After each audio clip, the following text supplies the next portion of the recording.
आज ही Doubtnut app download करें। Doubtnut पर होगा अब आपके सभी मैथ्स, केमिस्ट्री, फिजिक्स और बायोलॉजी डाउट्स का सफाया। बस अपने क्वेश्चन की फोटो खींचो, उसे क्रॉप करो और तुरंत वीडियो सोल्यूशन पाओ। Download now. यहाँ पर हमें बताना है कि हमारे ब्लड की ऑक्सीजन को कैरी करने की कैपेसिटी इनमें से किससे रिड्यूस हो सकती है। तो सबसे पहले हम देख लें कि हमारा ब्लड ऑक्सीजन को कैरी करता कैसे है। हमें मालूम है कि हमारे ब्लड में हीमोग्लोबिन नाम का हमें एक पिगमेंट मिलता है, जिसको हम कह सकते हैं कि ये एक आयरन कंटेनिंग पिगमेंट या आयरन कंटेनिंग प्रोटीन होता है, क्योंकि इसके सेंट्रल एटम में हमें आयनिक फॉर्म में आयरन मिलता है।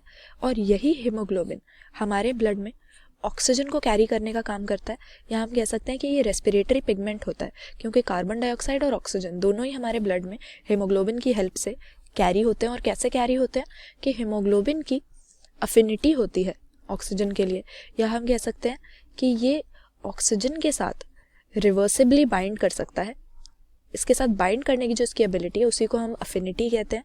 और रिवर्सिबली हम क्यों कह रहे हैं, क्योंकि अगर एक बार हीमोग्लोबिन ऑक्सीजन के साथ जुड़ गया तो ऐसा नहीं है कि ये जुड़ ही जाएगा, क्योंकि फिर जाकर हमारे ब्लड में से ऑक्सीजन बॉडी टिश्यूज़ में कैसे जाएगा। इसीलिए हीमोग्लोबिन को वापस इसके साथ डिसोसिएट होकर इसको हमारे बॉडी टिश्यूज़ को देना होता है। इसीलिए रिवर्सिबली ऑक्सीजन हीमोग्लोबिन के साथ बाइंड करता है, और ऑक्सीजन हीमोग्लोबिन के साथ जब जुड़ जाता है तो हम कह देते हैं कि ऑक्सी हीमोग्लोबिन की फॉर्मेशन हो गई है। और जैसा कि हमने देखा था कि आयरन होता है हीमोग्लोबिन में, तो इसी आयरन के साथ ऑक्सीजन जुड़ता है और इसकी ऑक्सीडेशन रिडक्शन करा के ये इसके साथ एसोसिएट या डिसोसिएट हो जाता है। तो यहाँ पर कार्बन डाइऑक्साइड भी हमारे ब्लड में हीमोग्लोबिन की हेल्प से काफ़ी हद तक, कुछ हद तक ट्रांसपोर्ट होता है, लेकिन ऑक्सीजन के साथ कार्बन डाइऑक्साइड कंपीट नहीं करता है, क्योंकि ये आयरन के साथ बाइंड नहीं करता।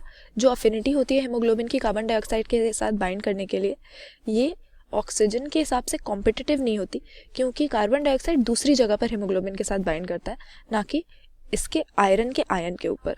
तो कार्बन डाइऑक्साइड की अगर कॉन्सेंट्रेशन बहुत ज़्यादा है तो हाँ, ब्लड की ऑक्सीजन कैरिंग कैपेसिटी कम हो सकती है, लेकिन क्योंकि ये कॉम्पिटिटिव नहीं है इसीलिए इसको हम आंसर नहीं करेंगे। कार्बन मोनोऑक्साइड यहाँ पर हमारा सही आंसर हो जाएगा।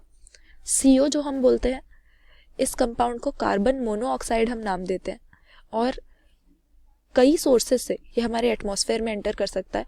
और जो लोग स्मोकिंग करते हैं या पल्यूटेड एयर को इनहेल करते हैं, इन रीज़न से हमारे ब्लड में ये आ सकता है, और बहुत ही ज़्यादा हार्मफुल ये हमारे ब्लड में हो जाता है, क्योंकि हम देखते हैं कि ये ऑक्सीजन के साथ compete करता है हीमोग्लोबिन के साथ बाइंड करने के लिए।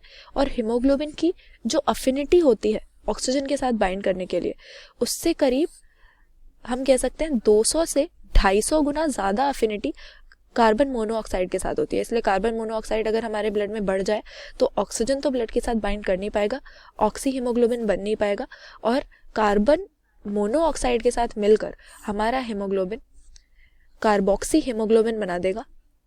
और क्योंकि ऑक्सीजन कैरी नहीं हो पा रहा है यहाँ पर, तो ये बहुत ही हार्मफुल है। और इस तरह की कार्बन मोनोऑक्साइड की टॉक्सिसिटी की वजह से डेथ भी हो सकती है, क्योंकि कार्बन मोनोऑक्साइड हीमोग्लोबिन के साथ खुद बाइंड कर जाता है, ऑक्सीजन को कैरी नहीं होने देता, और ऑक्सीजन बॉडी टिश्यूज तक नहीं पहुंचेगा तो डेथ भी हो सकती है। तो यहाँ पर SO2 हमारा सल्फर डाइऑक्साइड और O3 और ये ओजोन हमें दिया हुआ है यहाँ पे, इन दोनों का हमारे ब्लड में हीमोग्लोबिन के साथ कोई सिग्निफिकेंट रिलेशनशिप नहीं है, ब्लड में ये मिलते भी नहीं है कोई खास कॉन्सेंट्रेशन में। तो CO2 और CO में से यहाँ पर ऑप्शन बी हम सही आंसर मार्क कर देंगे, क्योंकि कार्बन डाइऑक्साइड तो हमारे ब्लड में होता ही है, लेकिन ऑक्सीजन कैरिंग कैपेसिटी इसकी वजह से कम नहीं होती। कार्बन मोनोऑक्साइड अगर हमारे ब्लड में आ जाए तो क्योंकि 200 से 250 गुना इसकी अफिनिटी ज़्यादा होती है हीमोग्लोबिन के साथ ऑक्सीजन के कंपैरिजन में, इसीलिए कार्बोक्सी हीमोग्लोबिन की फॉर्मेशन की वजह से हमारी ब्लड की ऑक्सीजन को कैरी करने की कैपेसिटी ये बिल्कुल कम कर देता है। तो ऑप्शन बी यहाँ पर सही आंसर हो जाएगा, कार्बन मोनोऑक्साइड। क्लास 6 से 12 से लेके नीट, IIT, JEE मेंस और एडवांस के लेवल तक 10 मिलियन से ज्यादा स्टूडेंट्स का भरोसा। आज ही डाउनलोड करें डाउटनेट ऐप या व्हाट्सएप कीजिए अपने डाउट्स 8400 400 400 पर।